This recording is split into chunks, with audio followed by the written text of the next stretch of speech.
Hello दोस्तों, कैसे हैं आप सब। मेरा नाम है मेहताब आलम और आप देख रहे हैं हमारा आपका प्यारा खूबसूरत सा चैनल ग्रामर विश्वमानी। दोस्तों, आज हम चर्चा करने वाले हैं फ्यूचर परफेक्ट टेंस के बारे में।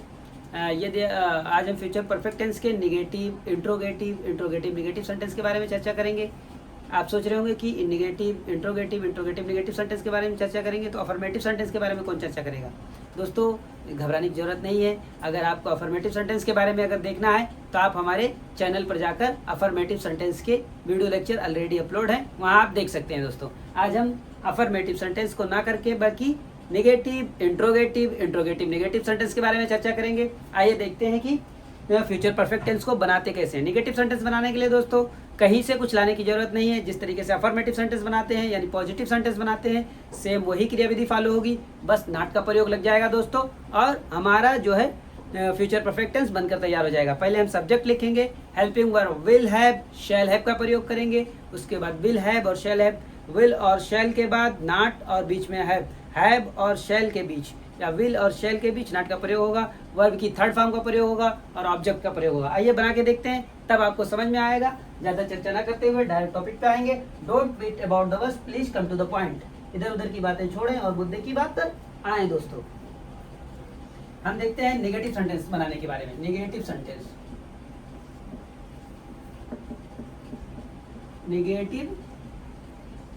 सेंटेंसेस ये दोस्तों, हम नेगेटिव सेंटेंस अफर्मेटिव सेंटेंस बना चुके थे। अब नेगेटिव सेंटेंस के बारे में चर्चा करेंगे। नेगेटिव सेंटेंस में हम पहले लिखते हैं सब्जेक्ट, फिर हेल्पिंग वर्ब विल हैव,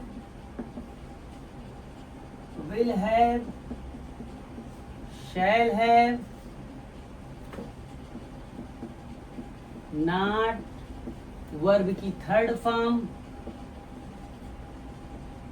और प्लस ऑब्जेक्ट। ये हमारा नेगेटिव सेंटेंस बनाने की क्रियाविधि है। आइए देखते हैं दोस्तों, एक उदाहरण लेंगे और फिर हम उसे सॉल्व कर देखेंगे। बहुत ही इजी है दोस्तों। बस आप एक बार बनाना जब जान जाएंगे, आपको मेथड पता चल जाएगा, तो आपके लिए ये लगेगा कि ये कक्षा दूसरी और तीसरी की चीजें हैं। हम नेगेटिव सेंटेंस मिटा दिए हैं, फिर भी हम यहाँ लिख ले रहे हैं ताकि नेगेटिव आप भूले ना। Negative sentences. आइए दोस्तों, एक आध एग्जांपल लेकर हम इसे हल करेंगे।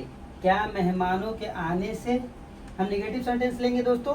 तो नेगेटिव सेंटेंस बनाने के लिए हम लेंगे कि मेरे आने से पूर्व कैलाश अपना पाठ याद नहीं कर चुकेगा।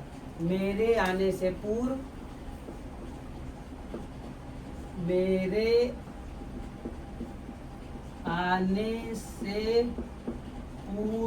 पूर्व यानी पहले, कैलाश अपना पाठ नहीं याद कर चुकेगा। नहीं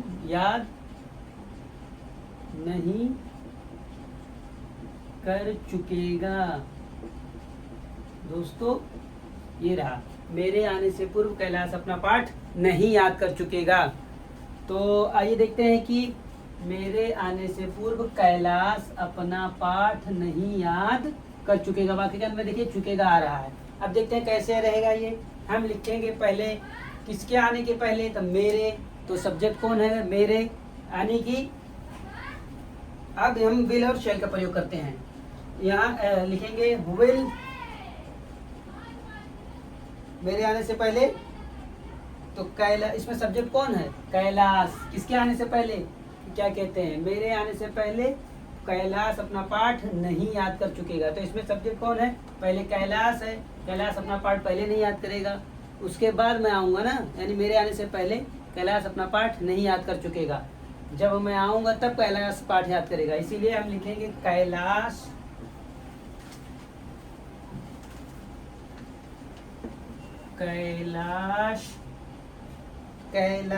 will have not, Kailash will not have लिख देंगे हम यहाँ, will not have learn का learned हो जाएगा, learn Kailash learn his lesson. अच्छा सेकंड फॉर्म में होगा ना, learn his lesson before I come. Before I come, मेरे आने से पूर्व।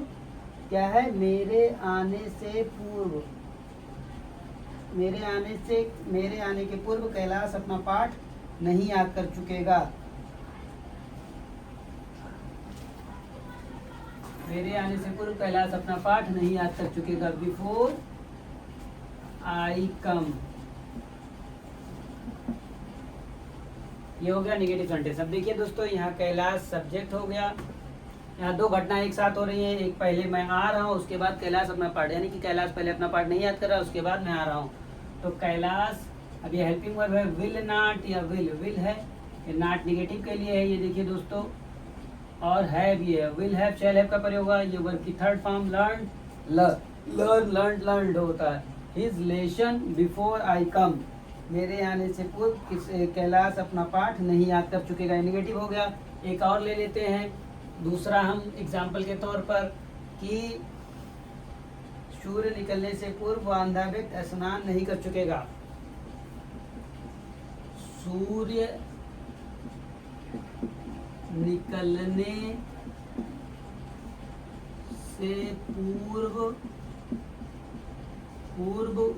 वह अंधा व्यक्ति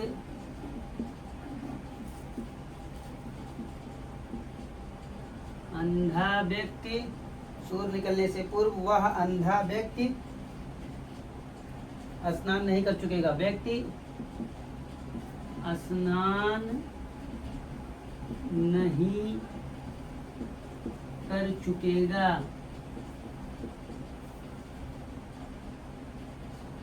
सूर्य निकलने से पूर्व वह अंधा व्यक्ति स्नान नहीं कर चुकेगा। अब देखिए यहाँ नहीं है, यानी कि निगेटिव सेंटेंस है ये। तो सूर्य निकलेगा पहले, उसके बाद वो अंधा व्यक्ति स्नान नहीं कर चुकेगा, उसके बाद ही सूर्य निकल आएगा। यानी कि जब तक सूर्य निकलेगा तब तक वो अंधा व्यक्ति स्नान नहीं करेगा। यानी दो कार्य हो रहे हैं, सूर्य निकलने से पूर्व वह अंधा व्यक्ति स्नान नहीं कर चुकेगा, यानी दो घटनाएं हो रही हैं, एक पहले उसके बाद एक बाद। तो पहले सूर्य निकलेगा, उसके बाद वो अंधा व्यक्ति तब तक स्नान नहीं कर चुका रहेगा। तो एक होगा प्रिंसिपल क्लास और एक होगा एडवर्ब क्लास। तो एक प्रिंसिपल क्लास जो पास्ट परफेक्ट फ्यूचर परफेक्ट होगा, और एडवर्ब क्लास जो होगा वो प्रेजेंट इंडेफिनिट होगा। दोस्तों आइए देखते हैं कि इसे कैसे बनाते हैं। इसे बनाने की क्रिया विधि क्या है, देखते हैं कि that blind man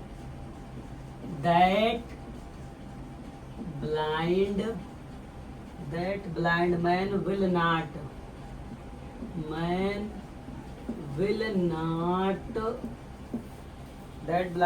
not have bathed।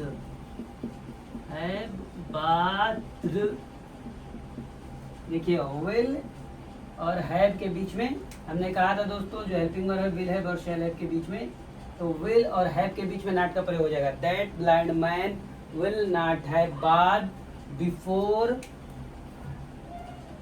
The sun rises. Before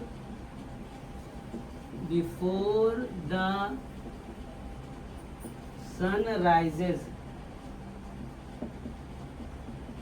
क्योंकि एक ये यहाँ से जो है दोस्तों बिफोर जो लगा, यहाँ सन राइजेस जो हो रहा है ये प्रेजेंट इंडेफिनिट टेंस में आ रहा है, इसलिए वाक्य के अंत में यस या यस लगा दिया जाता है।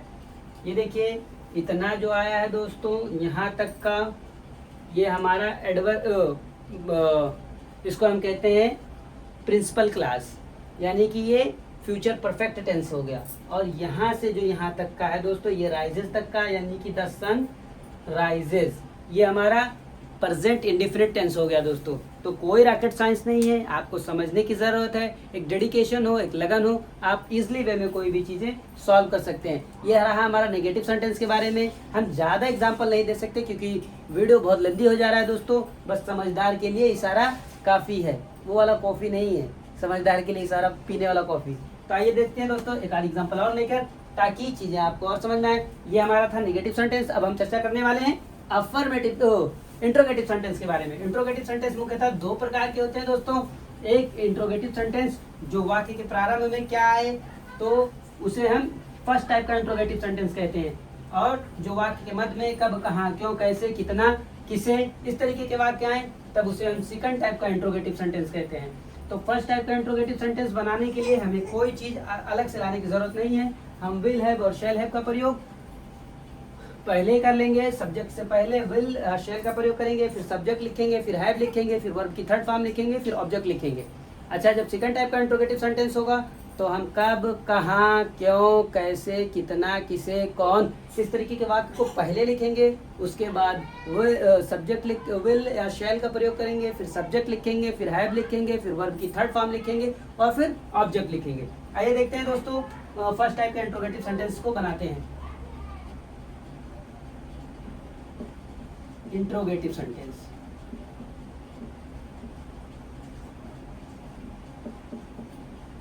फर्स्ट टाइप का इंट्रोगेटिव सेंटेंसेस। दोस्तों ये फर्स्ट टाइप का इंट्रोगेटिव सेंटेंस को हम बना के उसको डायरेक्ट एग्जांपल के थ्रू ही सॉल्व करेंगे ताकि आपको चीजें समझ में आ जाए। क्या मेहमानों के आने के पूर्व रसोइया खाना बना चुकेगा? क्या मेहमानों के आने के पूर्व मतलब पहले, क्या मेहमानों के आने के पूर्व रसोइया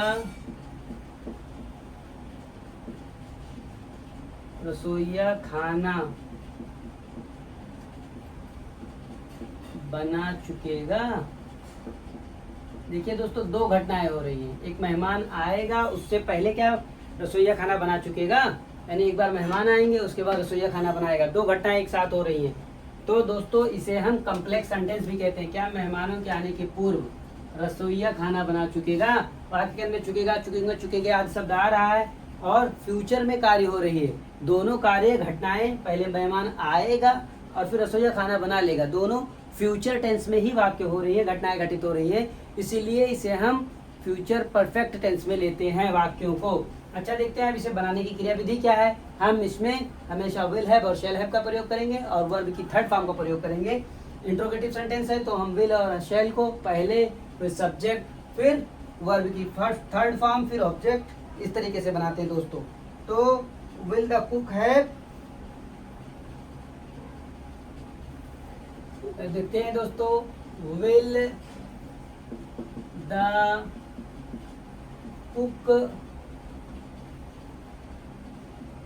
will the cook have prepared the food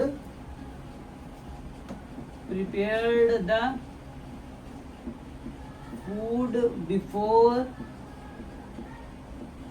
the guest come?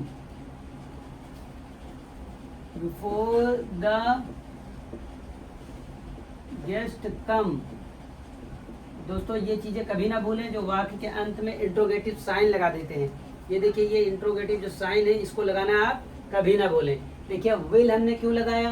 क्योंकि कुक जो है, विल द कुक हैव। अब देखिए विल हैव और शैल हैव का प्रयोग होता है सब इसमें हेल्पिंग वर्ब, क्योंकि कुक एक वचन है तो रसोइया एक वचन है, इसके साथ हमें विल या शैल का प्रयोग लगाएंगे। तो एक वचन है इसलिए विल का प्रयोग लगेगा, यानी कि आई और वी नहीं है, बाकी सारे कर्ता के साथ विल का प्रयोग होगा। तो विल हम लगा दिए, फिर ये सब्जेक्ट द कुक हो गया और ये हैव जो है हेल्पिंग वर्ब का ही पार्ट है। प्रिपेयर्ड ये वर्ब की थर्ड फॉर्म है, क्रिया है, ये थर्ड फॉर्म है वर्ब की, ये वर्ब की थर्ड फॉर्म है। प्रिपेयर्ड द फूड ये ऑब्जेक्ट है, इसीलिए हम विल हैव और शैल हैव का प्रयोग करते हैं। एक आध एग्जांपल और लेंगे दोस्तों, फिर हम आगे बढ़ेंगे। क्या उस समय तक तुम इन प्रश्नों को हल नहीं कर चुकोगे? क्या उस समय तक तुम प्रश्नों को हल नहीं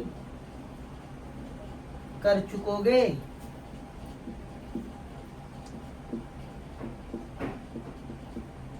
कर चुकोगे। देखिए दोस्तों, यहाँ भी देखिए दो घटनाएं हैं। उस समय तक क्या तुम प्रश्नों को नहीं हल कर चुकोगे? क्या वाक्य के प्रारंभ में आ रहा है दोस्तों, फर्स्ट टाइप का ये हम इसे कह लेंगे। तो क्या उस समय तक तुम प्रश्नों को नहीं हल कर चुकोगे? वाक्य के देखो प्रारंभ में यहाँ भी क्या आ रहा था और यहाँ भी, बीच में कब कहाँ क्यों नहीं है, हल नहीं। अब ये देखो, ये निगेटिव भी हो गया, यानी इंट्रोगेटिव नेगेटिव दोनों सेंटेंस है ये। इसमें नहीं था, और इसमें देखिए इंट्रोगेटिव भी है, प्रश्नवाचक वाक्य भी है और नेगेटिव भी। इसलिए हम इंट्रोगेटिव नेगेटिव सेंटेंस आपको नहीं पढ़ाएंगे दोस्तों, एक ही आप सेंटेंस में आपको हम इंट्रोगेटिव और नेगेटिव दोनों बता रहे हैं। तो अब क्या लिखेंगे? क्या उस समय तक तुम प्रश्नों को हल नहीं कर चुकोगे? Will you not have, will you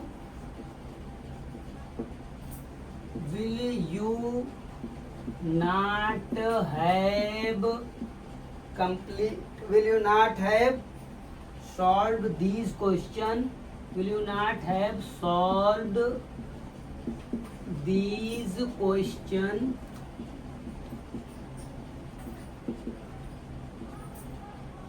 TION question, will you not have solved these question by that time, ये देखिए, ये टी ऐसा रहेगा, स्मॉल में रहेगा। अब यहाँ क्वेश्चन मार्क हम लगा देंगे दोस्तों। क्यों हमने ऐसे लगाया विल? क्योंकि यू के साथ हमेशा, यानी कि आई वी को छोड़कर बाकी सारे कर्ता के साथ विल का प्रयोग लगेगा। विल, तो विल अब नेगेटिव है तो नॉट लग गया है यहाँ। देखिए कर्ता के बाद, ये देखिए हमारा कर्ता है। पहले हम जो वाक्य के कहाँ क्या के लिए हेल्पिंग वर्ब को पहले लिखेंगे तो विल लगे।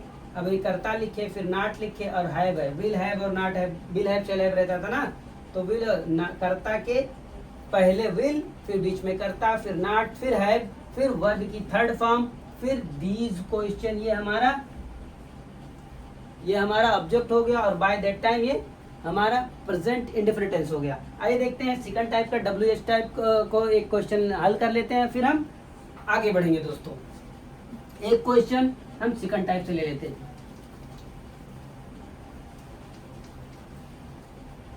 फर्स्ट टाइप का हमारा हो गया, अब सेकंड टाइप का एक क्वेश्चन हम ले लेते हैं सिर्फ, ताकि आपको चीजें आप घर पर प्रैक्टिस करते रहें दोस्तों। जितना प्रैक्टिस करते रहेंगे उतना ही आपका फायदा रहेगा। ये हम लेते हैं सेकंड टाइप का। सेकंड टाइप का इंट्रोगेटिव सेंटेंस। सेकंड टाइप का इंट्रोगेटिव सेंटेंस वाक्य के मध्य में कब, कहाँ, क्यों, कैसे, कितना, इस तरीके के वाक्य बीच में आएंगे और उसी को हम सेकंड टाइप का इंट्रोगेटिव सेंटेंस कहते हैं। सेकंड टाइप का इंट्रोगेटिव सेंटेंस हम ले लेते हैं कि परीक्षा आरंभ होने से पहले तुम कितना कार्य कर चुकोगे। परीक्षा आरंभ होने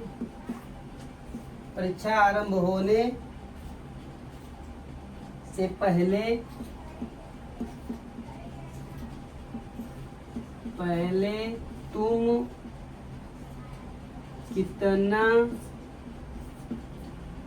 तुम कितना परीक्षा आरंभ होने से पहले तुम कितना कार्य कर चुकोगे, कितना कार्य कर चुकोगे। देखिए दोस्तों, वाक्य के मध्य में कब, कहाँ, क्यों, कैसे, कितना, ये आ रहा है। देखिए ये वाक्य के मध्य में क्वेश्चन मार्क आ रहा है, यानी कि इंट्रोगेटिव सेंटेंस है। परीक्षा, यहाँ कहीं देखिए क्या नहीं आया, बीच में कितना आया, कब, कहाँ, कैसे आ रहा है। तो परीक्षा आरंभ होने से पहले तुम कितना कार्य कर चुकोगे। अब इसको हम कैसे लिखेंगे दोस्तों? हम लिखेंगे इसको हाउ मच वर्क विल, कितना के लिए, how much work will you have done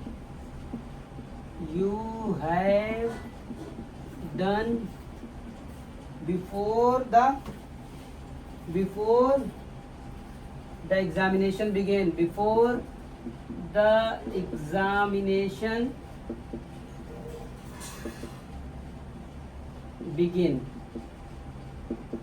अब दोस्तों यहाँ क्वेश्चन मार्क लगाना नहीं भूलेंगे। देखिए हाउ मच वर्क, कितना कार्य कर चुकोगे, पहले से पहले तुम कितना कार्य कर चुकोगे। तो हम पहले क्या लेंगे, प्रेजेंट पार्टिसिपल, उसके बाद एडवर्ब लेंगे। क्या कहते हैं, एडवर्ब क्लास, प्रिंसिपल क्लास, फिर एडवर्ब क्लास, तो हाउ मच वर्क, अब ये हेल्पिंग वर्ब विल, ये हमारा सब्जेक्ट हो गया यू। अब ये हेल्पिंग वर्ब के साथ हैव लगता है, वर्ब की third form done, do, does, done, done हो गया। तो how much work will you have done done before the examination. Done before रहेगा यहाँ दोस्तों, द नहीं, before the examination, before the examination, यहाँ देखो दोस्तों। तो अब यहाँ से दूसरा हमारा एडवर्ब क्लॉज हो जाएगा। इसी तरीके से दोस्तों ये कोई रॉकेट साइंस नहीं है, ये हमारा आज फ्यूचर परफेक्ट टेंस समाप्त होता है। अब मिलेंगे अगले वीडियो में, तब तक आप पढ़ते रहें, हंसते रहें, मुस्कुराते रहें, स्वस्थ रहें, व्यस्त रहें और अपने पढ़ाई को लेकर मस्त रहें। इसलिए दोस्तों अब फिर मिलेंगे अगले वीडियो में। Bye bye, see you again.